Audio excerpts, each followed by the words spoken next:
Hello, welcome to mom vlogs. ఈరోజు వీడియోలో ఆవ పెట్టిన పులిహోర చూద్దాం. దీనికోసం ఇంగ్రీడియంట్స్ ఇక్కడ చూపిస్తున్నాను కదా, సేమ్ యాజ్ ఇట్ ఈస్ పులిహోరకు తీసుకున్నట్టే చింతపండు పేస్టు, ఇంగువ, పసుపు, ఆవాలు, మెంతులు కొంచెం వేయించి పొడి చేసుకోవాలి, సాల్ట్, నూనె.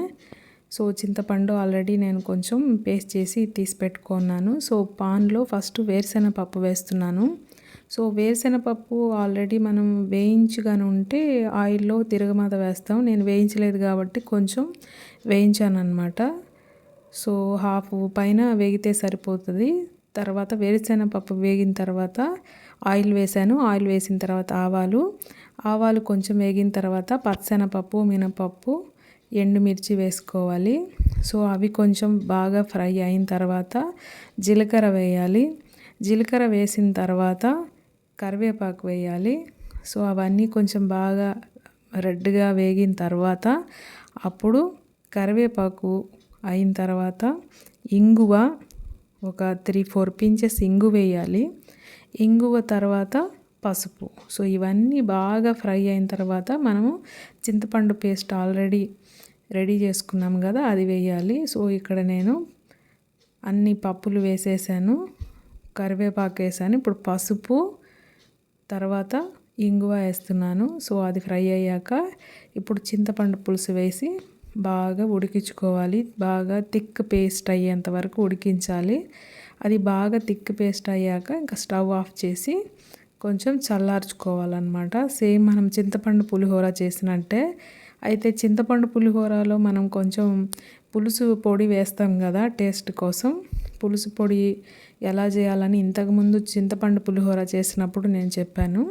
సో ధనియాలు, జీలకర్ర, మెంతులు కొద్దిగా వేసుకుంటాము. సో 1 స్పూన్ ధనియాలు అంటే ఒక 1/2 స్పూన్ ఆర్ 1/2 స్పూను జీలకర్ర వేస్తాము. మెంతులు చాలా కొద్దిగా వేస్తాము. అది యాక్చువల్ పులుసు పొడి వేసేవాళ్ళం చింతపండు పులిహోరకి. కానీ దీంట్లో మనము ఆవాలు, మెంతులు మాత్రం వేయించి పొడి వేస్తాము. కానీ దాన్ని దీంట్లో మిక్స్ చేయకూడదు అనమాట. అది నేను మళ్ళీ చూపిస్తాను. సో దీంట్లో మనము సాల్ట్, పసుపు, ఇంగు వేసాం కదా, కొంచెం టేస్ట్ కోసం చిన్న బెల్లం ముక్క వేసాను. సో ఇది బాగా ఇట్లా థిక్ పేస్ట్ లాగా అయ్యాక ఆఫ్ చేశాను. ఇది నేను చేసుకున్న పౌడర్ అనమాట. ఆవ పెట్టిన పులిహోర అంటే ఆవాలు, మెంతులు అనమాట. అంటే మనము ఆవగాయకి ఏదైతే వాడతామో ఆ పౌడర్ అనమాట. ఇది ఆల్రెడీ నేను రైస్ బాయిల్ చేసి పెట్టుకున్నాను. దాన్ని కొంచెం బాగా చల్లార్చాను. సో దీంట్లో వేడిగా ఉన్నప్పుడు కొద్దిగా చల్లారిన తర్వాత కలిపాను అనమాట పౌడరు.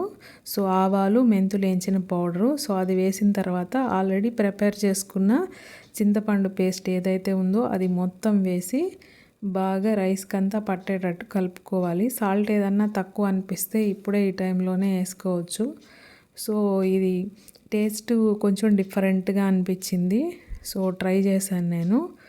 సో నాకు పులుసు పొడి వేసి చేసిందే ఫ్రాంక్గా చెప్పాలంటే పులుసు పొడి వేసి చేసినది బాగా టేస్ట్ అనిపించింది. ఇది ఆవబెట్టిన పులిహోర నాకు అంత అనిపించలేదు. సో ఇదన్నమాట. Thank you everyone. Please subscribe to my channel.